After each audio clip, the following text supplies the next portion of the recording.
നമസ്കാരം. സ്റ്റോപ്പ് വാച്ചിൻ്റെ പുതിയ വീഡിയോയിലേക്ക് എല്ലാവർക്കും സ്വാഗതം. ദക്ഷിണേന്ത്യയിലെ പ്രേതനഗരം എന്നറിയപ്പെടുന്ന ഒരു പ്രദേശത്തേക്കുള്ള യാത്രയിലാണ് നമ്മൾ. അടിപൊളി റോഡാണ്, പക്ഷേ ഇരുവശത്തും ജനവാസത്തിൻ്റേതായിട്ടുള്ള യാതൊരു ലക്ഷണവുമില്ല. റെയിൽവേ സ്റ്റേഷനും കസ്റ്റംസ് ഹൗസ്, പോസ്റ്റ് ഓഫീസ്, ആശുപത്രികൾ, ഭക്ഷണശാലകൾ, അങ്ങനെ ജനത്തിരക്കേറിയ ഒരു പ്രദേശം ഒരൊറ്റ രാത്രി കൊണ്ട് ഇല്ലാതായി. രാമേശ്വരത്തിൻ്റെ തെക്കേ അറ്റത്തുള്ള ധനുഷ്കോടിയെക്കുറിച്ചാണ് ഞാനീ പറയുന്നതെന്ന് നിങ്ങൾക്ക് ഇതിനകം മനസ്സിലായിരിക്കുമല്ലോ. ധനുഷ്കോടിയിൽ നിന്ന് ശ്രീലങ്കയിലെ പഴയ പേര് സിലോൺ തലൈമന്നാറിലേക്ക് 24 കിലോമീറ്ററാണ് ദൂരം. അന്ന് വളരെ സജീവമായ ഫെറി സർവീസ് ഉണ്ടായിരുന്നു. കോട്ടയം വഴി പാമ്പൻ പാലത്തിലൂടെ രാമേശ്വരം വരെ ട്രെയിൻ സർവീസ്, അത് കഴിഞ്ഞ് ഫെറി സർവീസ്. അന്നൊക്കെ ധാരാളം ആളുകൾ സിലോണിലേക്ക് ഉപജീവനത്തിനായി കുടിയേറിയിരുന്നു. പ്രേതനഗരത്തിലെ ആത്മാക്കൾക്ക് കൂട്ടിരിപ്പുകാരനായ ലൈറ്റ് ഹൗസിലേക്കാണ് നമ്മളിപ്പോൾ എത്തിയിരിക്കുന്നത്. 1964 ഡിസംബർ 22 ചീറിയടിച്ച ഭീകരമായ സുനാമിയിൽ എല്ലാം തുടച്ചു മാറ്റപ്പെട്ടു. രാവിലെ 10 മുതൽ 1 മണി വരെയും ഉച്ചതിരിഞ്ഞ് 2:30 മുതൽ 5 വരെയുമാണ് സന്ദർശന സമയം. കുട്ടികൾക്ക് 5 രൂപയും മുതിർന്നവർക്ക് 10 രൂപയുമാണ് പ്രവേശന ഫീസ്. ആളും ബഹളം ഒക്കെ പകൽ മാത്രമേ ഉള്ളൂ, രാത്രിയിൽ ഇവിടെ ആരും ഉണ്ടായിരിക്കില്ല.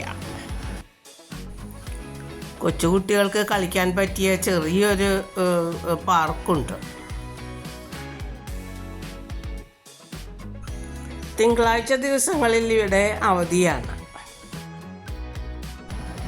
കേന്ദ്ര തുറമുഖ വകുപ്പ് മന്ത്രിയായിട്ടുള്ള സർവാനന്ദ് സോനോവാൾ 2022 ഇതിൻ്റെ ഉദ്ഘാടനം നിർവഹിച്ചു എന്നാണ് ഈ ശിലാഫലകത്തിൽ നിന്നും തെളിയുന്നത്. സീതാന്വേഷണവും രാമരാവണ യുദ്ധവും അങ്ങനെ രാമായണവുമായിട്ട് അഭേദ്യ ബന്ധമുള്ള ഒരു സ്ഥലമാണ് ധനുഷ്കോടി.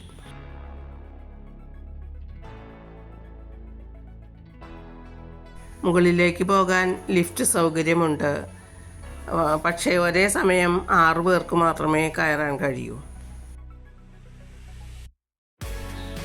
മകരപ്പൊങ്കൽ സമയമായതുകൊണ്ട് ധാരാളം സന്ദർശകരുണ്ടായിരുന്നു.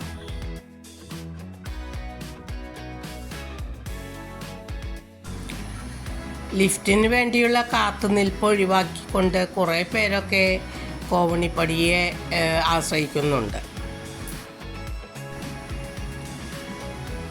ആരോഗ്യ പ്രശ്നങ്ങളുള്ളത് കൊണ്ട് ഞങ്ങൾക്ക് എന്തായാലും ലിഫ്റ്റിനെ ആശ്രയിക്കാതെ പറ്റില്ല. ലിഫ്റ്റിലേക്കുള്ള പ്രവേശനം കാത്തുകൊണ്ട് ക്ഷമയോടുകൂടി നിൽക്കുന്ന ആളുകളെ കാണാം.